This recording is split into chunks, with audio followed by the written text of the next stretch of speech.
اسے جذبات نے ذہنی طور پر معاف کر کے رکھ دیا۔ وہ پاکستان دشمن ہونے کا الزام تھا۔ وہ کس طرح ثابت کرے کہ وہ محب وطن ہے؟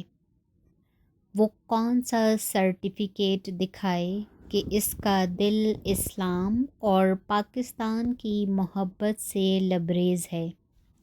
وہ کون سا ثبوت مہیا کرے اور کیوں ثبوت مہیا کرے کہ وہ پاکستانی ہے، خالص اور کھرا پاکستانی؟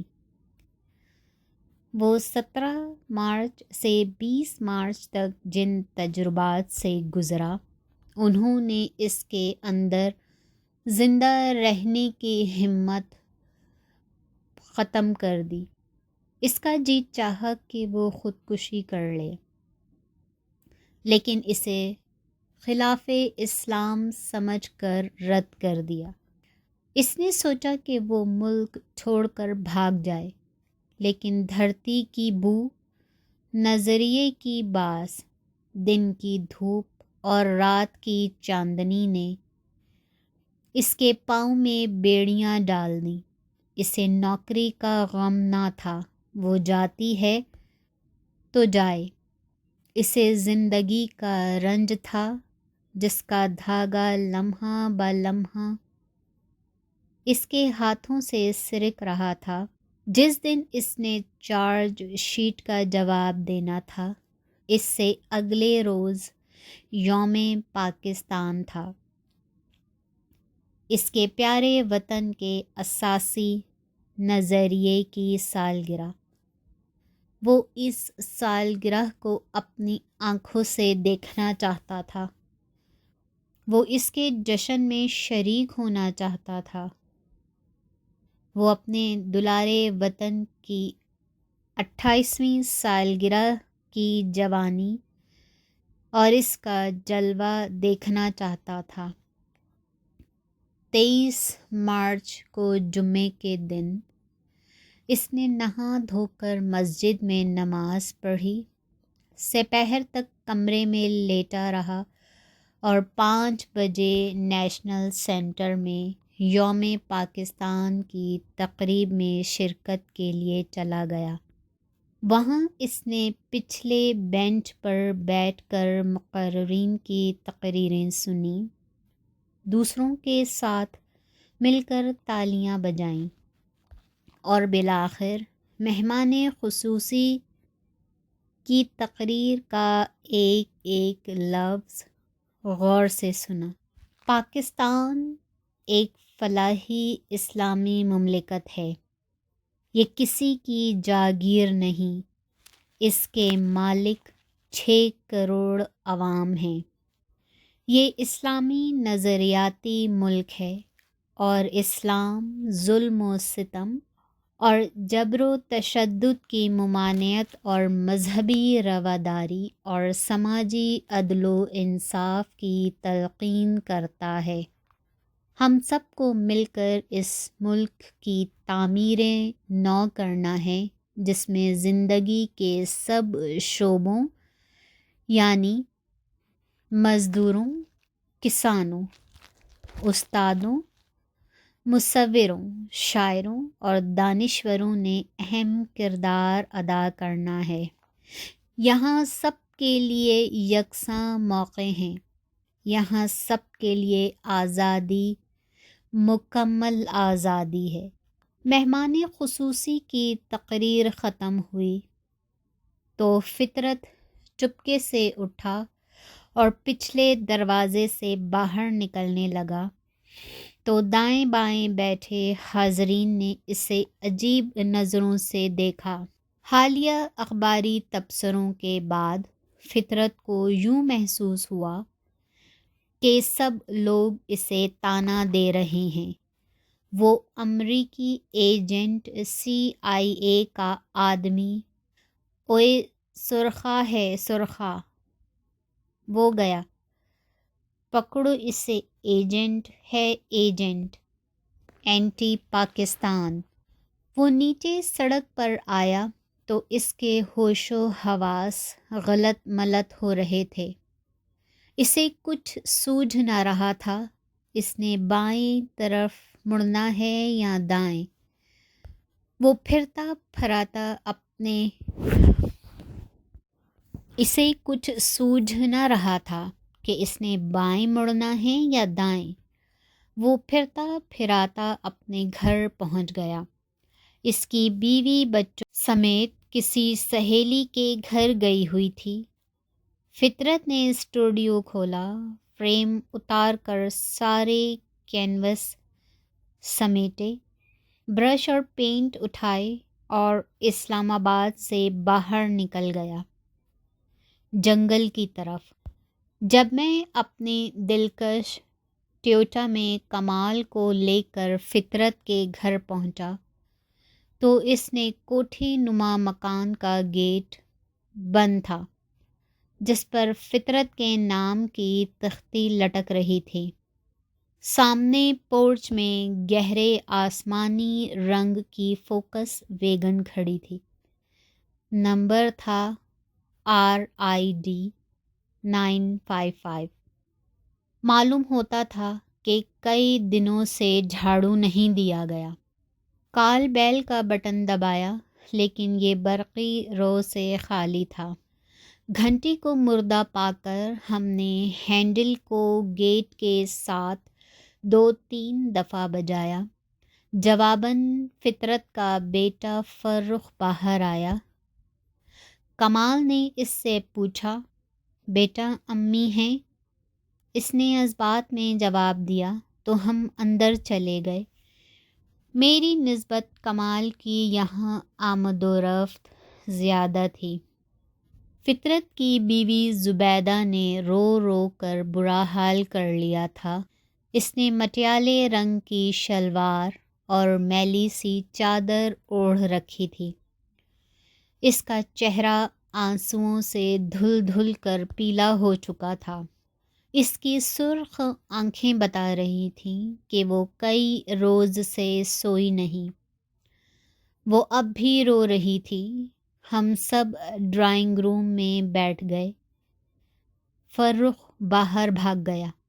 ہماری سمجھ میں نہیں آ رہا تھا کہ بات کس طرح شروع کریں۔ بالآخر کمال نے پہل کی، بہن فطرت صاحب کی کوئی خبر ملی؟ زبیدہ نے ناک پونچھتے ہوئے نفی میں سر ہلایا۔ میں نے کہا، بھابھی کب گئے تھے وہ گھر سے؟ کیا کہہ کر گئے تھے کہ وہ کہاں جا رہے ہیں؟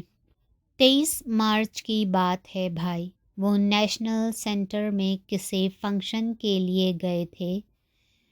میں SDO کی بیوی سے کڑھائی کا نیا ڈیزائن لینے گئی ہوئی تھی۔ وہ واپس آئے تو ساری تصویریں اٹھا کر لے گئے۔ میں سمجھی شاید یوم پاکستان کی خوشی میں ان کی ساری تصویریں بک گئی ہیں۔ میں نے بعد میں ان کا کمرہ دیکھا تو وہاں سے تصویریں غائب تھیں، مکمل نامکمل، اچھی بری، سب تصویریں، پینٹ اور برش بھی۔ آپ کو ان کے یوں اچانک چلے جانے پر تعجب نہیں ہوا؟ نہیں، وہ پہلے بھی اسی طرح اچانک گھر سے نکل جاتے تھے۔ اس دن تو وہ پھر شام کو گئے تھے۔ پہلے وہ آدھی آدھی رات کو نکل جاتے تھے، لیکن آخرکار واپس آ جاتے تھے۔ لیکن اب کے ایسے گئے کہ پھر واپس نہیں آئے۔ اس کے ساتھ ہی وہ پھوٹ پھوٹ کر رونے لگی۔ یہ کب کی بات ہے؟